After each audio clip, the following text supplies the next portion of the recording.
ഇത് mass മോട്ടോഴ്സിനാണ്. ഹീറോൻ്റെ master edge വണ്ടി നമ്മൾ ജനറൽ സർവീസായിട്ട് വർക്കിന് കയറ്റിയിട്ടുണ്ട്. അതിനകത്ത് നമുക്ക് ജോബ് കാർഡിൽ പറഞ്ഞ കംപ്ലയിൻറ്റ്സ് പറയും. ഒന്ന് സ്റ്റാർട്ടിങ് കംപ്ലയിൻറ്റ് പറഞ്ഞിട്ടുണ്ട്, സ്റ്റാർട്ടിങ്ങിൽ സൗണ്ട് പറഞ്ഞിട്ടുണ്ട്, റണ്ണിങ്ങിൽ ഇടയ്ക്ക് റണ്ണിങ് കംപ്ലയിൻറ്റ്, ആക്സിലേറ്ററിൻ്റെ കംപ്ലയിൻറ്റ്, അതായത് റണ്ണിങ്ങിൽ സ്പീഡ് എന്തോ പറഞ്ഞിട്ടുണ്ട് കേട്ടോ. പിന്നെ അതേപോലെ തന്നെ kicker checkup, engine oil checkup, water service, ഓപ്പണായിട്ട് കഴുകുക, ജനറൽ സർവീസ്, ഇത്രയും കേസാണ് മെയിനായിട്ട് പറഞ്ഞത്. അപ്പോൾ നമ്മൾ വണ്ടി വർക്കിന് കയറ്റിയിട്ടുണ്ട്, ഓടിച്ചു നോക്കി വർക്കിന് കയറ്റിയിട്ടുണ്ട്. അപ്പോൾ നല്ലൊരു ബാക്ക് ബ്രേക്കിൻ്റെ ഭാഗം കൂടി നമ്മൾ ചെക്ക് ചെയ്യുന്നുണ്ട്. ബ്രേക്ക് ലൈൻഡറൊക്കെ നമ്മൾ ക്ലീൻ ചെയ്യാൻ വേണ്ടിയിട്ട് അയച്ചതാണ്. കമ്പനി ലൈൻഡർ കിടക്കണേ. അപ്പോൾ ഇതിൻ്റെ നിലവിൽ നമുക്ക് ബ്രേക്ക് ലൈൻഡർ നമുക്കൊന്ന് ക്ലീൻ ചെയ്തിട്ടാൽ മതി. ബ്രേക്കിൻ്റെ ക്യാം അഴിച്ചൊന്ന് ഗ്രീസ് ചെയ്തിടാം. ക്യാമൊക്കെ ടൈറ്റായി തുടങ്ങിയിട്ട് കേട്ടോ. പിന്നെ ബാക്ക് വീല് പിടിപ്പിക്കുന്ന ഷാഫ്റ്റാണ്, ഗിയർ ബോക്സിൻ്റെ ഉള്ളിൽ നിന്ന് തന്നെയാണ്. അപ്പോൾ അതിൻ്റെ ബെയറിങ് കാര്യങ്ങൾ നമ്മൾ ചെക്ക് ചെയ്തു. നിലവിൽ പ്ലേ കാര്യങ്ങളൊന്നും ഇപ്പം ഇല്ല. പിന്നെ ബാക്ക് ടയർ അത്യാവശ്യം ഉപയോഗിക്കാനുണ്ട്. ഹബിൻ്റെ ഭാഗത്തും പറയത്ത കംപ്ലയിൻ്റ് ഒന്നുമില്ല. അപ്പോൾ ബാക്ക് ബ്രേക്കുമായി ബന്ധപ്പെട്ട് നമുക്ക് ബ്രേക്ക് ക്യാമൊന്ന് അഴിച്ച് ഗ്രീസ് ചെയ്യുക, റീസെറ്റ് ചെയ്യാം. അതാണ് നിലവിലുള്ളൂ. പിന്നെ അതിൻ്റെ എയർ ഫിൽട്ടർ, ക്ലച്ചിൻ്റെ ഭാഗം നമ്മൾ ചെക്ക് ചെയ്യുന്നുണ്ട്. എയർ ഫിൽട്ടറൊക്കെ നമ്മൾ അഴിച്ചു നോക്കുമ്പോൾ ഫുള്ളായിട്ട് പൊടി കയറി ബ്ലോക്ക് ആയേക്കുന്ന ഒരു സിറ്റുവേഷൻ ഉണ്ടോ. അപ്പോൾ എയർ ഫിൽട്ടർ കൈയോടെ മാറ്റിയിടാം. അതേപോലെ തന്നെ ക്ലച്ചിൻ്റെ ഭാഗത്തേക്ക് വരുമ്പോഴത്തേക്കും ക്ലച്ചിനകത്ത് നമ്മൾ ഫുള്ളായിട്ട് അഴിച്ച് ക്ലീൻ ചെയ്യാനുണ്ട്. അപ്പോൾ നമുക്ക് ഇവിടുത്തെ ഹോൾസെയിലിൻ്റെ ഒരു ലീക്കേജ് ആരംഭമാണ്. ഇവിടെ ഒരു നനവ് പോലെ വന്നു തുടങ്ങിയിട്ടുണ്ട്.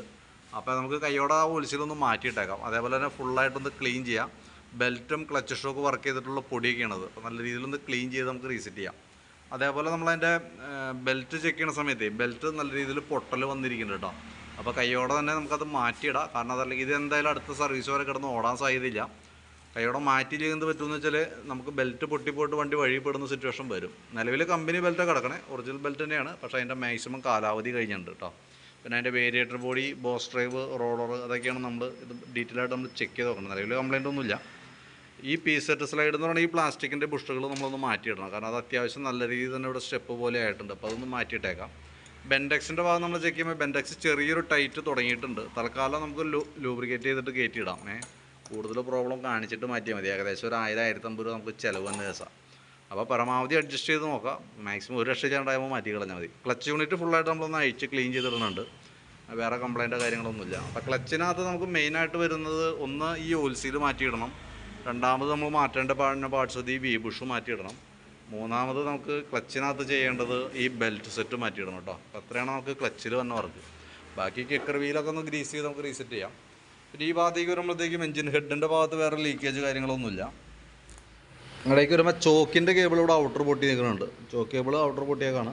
അപ്പോൾ നമുക്കത് ചോക്ക് കേബിളും ആക്സിലേറ്റർ കേബിളും റേസിങ് വന്നതിൻ്റെ കാരണം എന്ന് വെച്ചാൽ വണ്ടി ബ്രേക്ക് ചെയ്താൽ വണ്ടി ആക്സിലേറ്റർ കുറച്ചാലും നിൽക്കാത്തതിൻ്റെ കേസ് ഓൾറെഡി കേബിൾ കംപ്ലൈൻ്റ് ആയിട്ടാണ്. അപ്പോൾ ആക്സിലേറ്റർ കേബിളും ചോക്ക് കേബിളും മാറ്റിയിടാം. അപ്പോൾ മാറ്റേണ്ട ടൈമാണ് കേട്ടോ.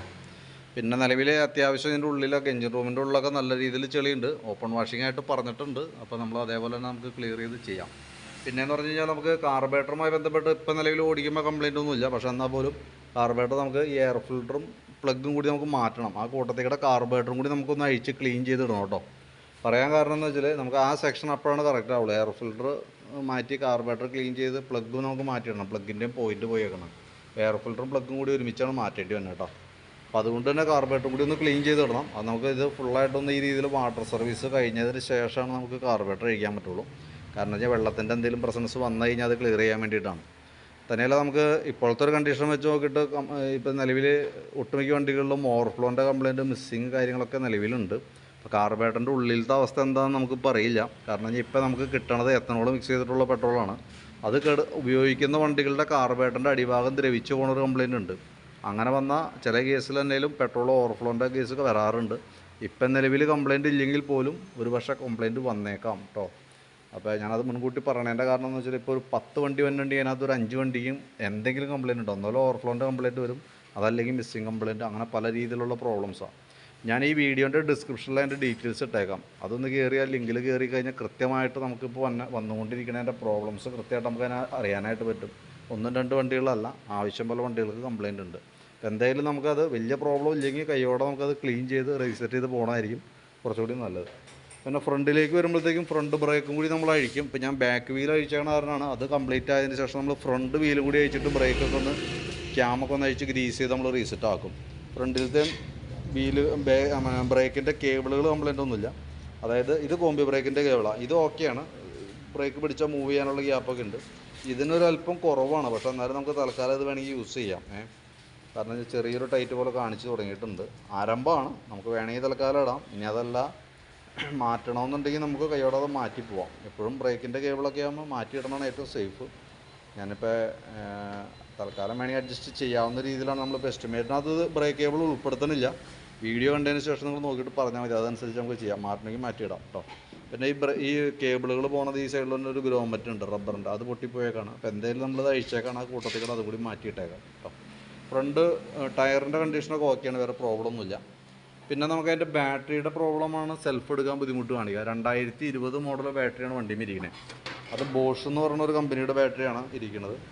നമ്മളതിൻ്റെ വോൾട്ട് നോക്കുമ്പോൾ 13 വോൾട്ട് വരെ കാണിക്കുന്നുണ്ട്. അതുകൊണ്ട് തന്നെ ഹോൺ ഇൻഡിക്കേറ്ററൊക്കെ കറക്റ്റായിട്ട് വർക്കാവും. നമ്മൾ ബാറ്ററി ലോഡിലേക്ക് കൊടുക്കുമ്പോൾ ബാറ്ററിയുടെ വോൾട്ട് പോകണം നോക്കിക്കോട്ടെ, 7.6 ഇഞ്ചിലേക്കൊക്കെ പോകണം. 8.5 വോൾട്ടിൽ താഴേക്ക് പോയ ബാറ്ററി കംപ്ലൈൻ്റ് ആയിട്ടാണ്, അതായത് 8.5 വോൾട്ടിൽ താഴേക്ക് പോയ ബാറ്ററി ഓൾറെഡി കംപ്ലൈൻ്റ് ആയിട്ടാണ് കണക്ക് കൂട്ടുക. കാരണം എന്ന് വെച്ചാൽ അത് ഇടയ്ക്കൊക്കെ സെൽഫ് എടുക്കുന്നുണ്ടെങ്കിലും പ്രോപ്പറായിട്ട് കൃത്യമായിട്ട് വർക്ക് ആവില്ല. അപ്പോൾ ഇത് നേരെ അതിനേക്കാളും താഴെയാണ്. അപ്പോൾ നമുക്ക് ബാറ്ററിയുടെ കേസ് മാറ്റി വെച്ചാലാണ് സെൽഫ് കറക്റ്റ് വർക്കിംഗ് ആവുള്ളൂ കേട്ടോ. അപ്പോൾ എസ്റ്റിമേറ്റ് ഇടുമ്പോൾ ഞാൻ ബാറ്ററിയൊക്കെ അതിനകത്ത് ഉൾപ്പെടുത്തുന്നുണ്ട്. അപ്പോൾ നിങ്ങൾ വീഡിയോ കണ്ടതിന് ശേഷം നോക്കിയിട്ട് പറഞ്ഞാൽ മതി. എന്തായാലും ബാറ്ററി മാറ്റി വെച്ചാലാണ് സെൽഫ് വർക്കിംഗ് ആക്കാൻ പറ്റുള്ളൂ. പിന്നെ ഇതിൻ്റെ സെക്കൻഡറി ഫിൽറ്റർ എന്നുള്ള യൂണിറ്റ് ഒരു സ്പോഞ്ച് മോഡലാണ്, അത് മൊത്തം പൊടിഞ്ഞു പോയിട്ടുണ്ട്. അത് ശരിക്കും ഈ ഭാഗത്തായിട്ട് വന്നതാണ്. അപ്പോൾ അത് നമുക്ക് മാറ്റിയിടാം. ഏകദേശം ഒരു 50 രൂപ താഴേക്ക് നമുക്ക് കോസ്റ്റ് വന്നുള്ളൂ. എഞ്ചിൻ ഓയിൽ ചെക്കപ്പാണ് പറഞ്ഞിരുന്നത്. ഞാൻ അതിൻ്റെ ഓയിൽ ലെവലൊക്കെ നോക്കുമ്പോൾ ലെവൽ പൊടിക്ക് കുറവുണ്ട്, പക്ഷേ ഓയിലിന് വലിയ കളർ വ്യത്യാസമൊന്നും തോന്നണില്ല. അപ്പോൾ നിലവിൽ ശരിക്കും നമുക്ക് 100% എഞ്ചിൻ ഓയിലിൻ്റെ കളറ് നോക്കിയിട്ട് ഓയിൽ മോശമാണോ നല്ലതാണോ എന്നൊന്നും പറയാൻ പറ്റില്ല. കാരണം വെച്ചാൽ കറക്റ്റായിട്ട് പീരീഡിൽ ചെയ്തു പോണ വണ്ടിയുടെ ഉള്ളിൽ അഴുക്കുണ്ടാവില്ല. അങ്ങനെയുള്ളത് ഇപ്പോൾ 3000 കിലോമീറ്റർ എന്ന് പറഞ്ഞു കഴിഞ്ഞാൽ കിലോമീറ്ററിൻ്റെ അടിസ്ഥാനത്തിൽ തന്നെ നമ്മളത് മാറ്റണം. അപ്പോൾ ഇത് 3000 കിലോമീറ്റർ ഓടിയിട്ടില്ല എന്നുണ്ടെങ്കിൽ മാറ്റണ്ട. ഇനി ഓടിയിട്ടുണ്ടെന്നുണ്ടെങ്കിൽ അത് മാറ്റിക്കളയാനായിട്ട് ശ്രദ്ധിക്കാം. അപ്പോൾ ഞാൻ എസ്റ്റിമേറ്റിൽ അത് ഉൾപ്പെടുത്തുന്നില്ല. കാരണം പ്രത്യക്ഷത്തിൽ നമ്മൾ നോക്കുമ്പോൾ നമുക്കതൊരു കംപ്ലൈൻ്റ് ആയിട്ട് തോന്നണില്ല. പക്ഷേ വണ്ടി ഉപയോഗിക്കുന്നത് നിങ്ങളാണ്. എത്ര കിലോമീറ്റർ ഓടിയിട്ടുണ്ടെന്ന് നിങ്ങൾക്കാണ് കൃത്യമായിട്ട് അറിയാൻ പറ്റുക. അപ്പോൾ അത് 3000 കിലോമീറ്റർ ആയിട്ടുണ്ടെന്ന് തോന്നുന്നുണ്ടെങ്കിൽ മാറ്റി കളഞ്ഞോ, അതിനകത്ത് ലാഭനഷ്ടം നോക്കണ്ട. കാരണം എന്താ വെച്ചാൽ എഞ്ചിൻ്റെ ഉള്ളിൽ ഉള്ള അഴുക്ക് കാര്യമായിട്ട് വരാതെ ഇരിക്കുന്നതാണ് ഏറ്റവും നല്ലത്. അപ്പോൾ ഞാനതിൻ്റെ ഏകദേശം ഒരു എസ്റ്റിമേറ്റ് ആക്കിയിട്ട് അതിൻ്റെ ഡീറ്റെയിൽസ് വാട്സാപ്പിലേക്ക് ഒന്ന് സെൻഡ് ചെയ്തിട്ടേക്കാം. വീഡിയോ കണ്ടതിന് ശേഷം നോക്കിയിട്ട് വാട്സാപ്പിൽ തന്നെ ഒന്ന് റിപ്ലൈ ഇട്ടേക്കാം. ഇനിയിപ്പോൾ നാളെ രാവിലെയാണ് നമ്മൾ വർക്ക് കണ്ടിന്യൂ ചെയ്യുള്ളൂ. അപ്പോൾ അയക്കുമ്പോൾ വീഡിയോ കണ്ടു കഴിയുമ്പോൾ വാട്സാപ്പിൽ തന്നെ ഒന്ന് റിപ്ലൈ ചെയ്തിട്ടേരെ. അപ്പോൾ പിന്നെ കാലത്ത് വിളിക്കാമെന്നൊക്കെ ഉണ്ടല്ലോ. അപ്പോൾ എന്തായാലും നാളെ ഒരു ഉച്ച കഴിഞ്ഞിട്ടത്തേക്കൊക്കെ ആവുള്ളൂ. ഒരു 3 മണി 4 മണിയൊക്കെ ആകുമ്പോൾ വർക്ക് കംപ്ലീറ്റ് ആകുമ്പോഴത്തേക്ക് കേട്ടോ. വാട്ടർ സർവീസും കൂടി ഇങ്ങനെ കഴിക്കാനുള്ളത് കൊണ്ടാണ്. കംപ്ലീറ്റ് ആയതിന് ശേഷം ഞാൻ കോൺടാക്ട് ചെയ്തോളാം. ഓക്കെ.